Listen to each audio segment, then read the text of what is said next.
It's time for a blow-up. It did work, Ernie Grunfeld. It did work. And for those who don't know who I'm talking about, Ernie Grunfeld is the president of basketball operations.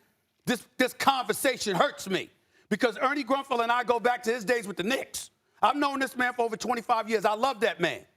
But this is a disgrace taking place in the nation's capital. We've been talking, people had their opinion and of a negative variety about what else goes on in the nation's capital. Thank God they didn't contaminate themselves further by going over to the damn Verizon Center. What a disgrace that has taken place in the nation's capital. Scott Brooks. Say that again. Gotta go.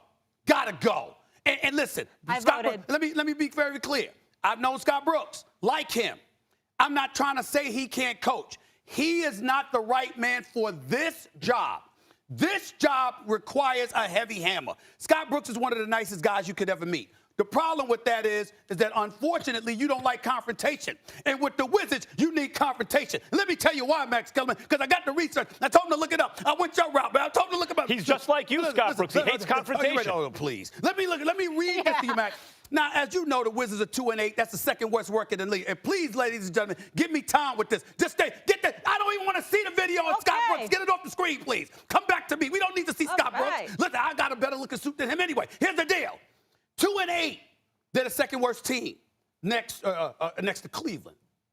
26th in offensive efficiency. 28th in defensive efficiency.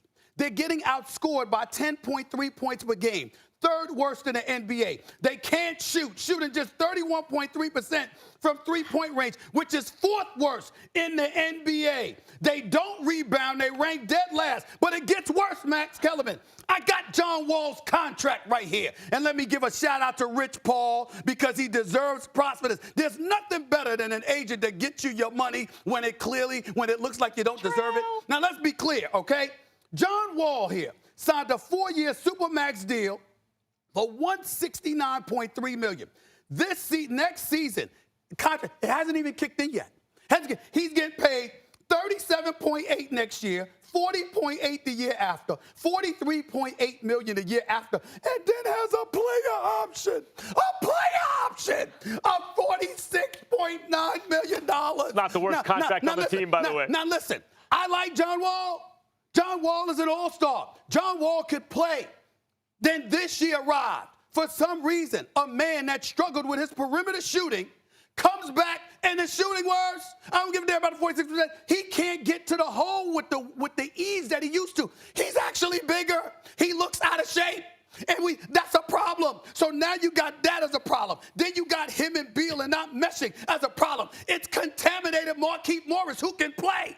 Otto Porter, he looks comatose half the damn time. And oh, by the way, he's in the midst of a $112 million contract. That's what I was going to say. $112 million. John Wall does not have the worst contract on that team. Listen, let me tell you something. You could say that, but what I said to you is that John Wall, he can ball, Molly. Yep. He clean. I'm listening. I'm all ears right now. I'm not questioning John Wall's abilities. I'm questioning his level of production. It ain't just your job to score. It's your job to lead. To lead. They have no leadership. They have no chemistry. They don't even look like they want to play together. Don't get me started with hanging out together, because damn sure if I've seen it, okay? And I'm in the nation's capital enough. Trust me. If they were doing it, I'd know. So you're looking at that. Otto Porter looks comatose. Markieff Morris isn't playing up to snuff. And that has a lot to do with your point guard and your lack of leadership. And it's bad enough that you got the Supermax deal, but it hasn't even kicked in yet. The nation's capital, when it comes to the sport of basketball, fresh off a Stanley Cup championship in hockey, have absolutely, positively nothing to look forward to. This situation is an abomination. It has to change, and unfortunately, you can't trade Wall because of the contract that I just gave you, Matt, which means that Bradley Beal is your one commodity that's movable. And oh, by the way, he's got a 15% trade kick in his contract. That means Max. Who's he? Wall? Wall. That means if you trade him, Max, you got to give him 15% of what he owes up front. Yeah. Max, could you get him to be a little more passionate, please? I would say no. It's not the time to blow up the Wizards. I'm gonna drink my green tea and calm down. Please, you need to relax. It is not the time to blow up the Wizards. I disagree with Stephen A. The time to blow up the Wizards was at least a year ago. This is what I mean when I say trade him a year too early instead of a year too late. Yep. The old Branch Rickey saying. I said it about the Legion of Boom in Seattle, but they're still good. Right. You can get something for them. When they are perceived as fat and out of shape and not good anymore, and they have a huge contract, now you can't get anything for them. It is painful to make unsentimental, sober decisions, the likes of which Bill Belichick makes. Those feel the fan base doesn't like it, the media doesn't like it. What are you doing? Guess The locker room may not like it. It's not always, but usually, a lot of the time. A lot of the time. Right now, this Wizards team does not have a lot of assets they can move. They overpaid Otto Porter, who's a nice little player, but not a $100 million player.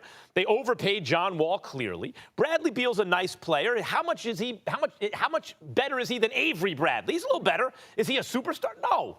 He's a nice player, but you're not going to really, he's your most tradable asset. Good luck, rebuilding that team now. The guys, clearly, none of them seem to like each other. It's clear that they weren't going to ascend to become the best team in the East for at least 2 seasons now. Now, is John Wall untradeable? I don't know. There's a sucker out there. Would the Sixers look at him and think maybe he puts us over the top even though we can't shoot? Would the Knicks think, hey, we need a star point guard? They usually do think stupid things like that. Max, don't make me take some water and throw it over there. Did you just, I just explained to you the brother's $169 million contract hasn't even started yet. It's a bad contract. We're looking at him. But listen. This is the worst contract in sports since Ryan Howard signed his deal with Philadelphia. Molly, how do you sign a contract? How do you sign a contract? There's bad contracts. And come in overweight? I mean, lie to us. You've done that. Overweight, really? Have you never signed a contract to come in overweight? Excuse me. I've come in overweight. I'm lucky. Listen, what are y'all talking about? How do you do this? How do you do this? I'm looking out for the people of the nation's capital. They deserve better than this.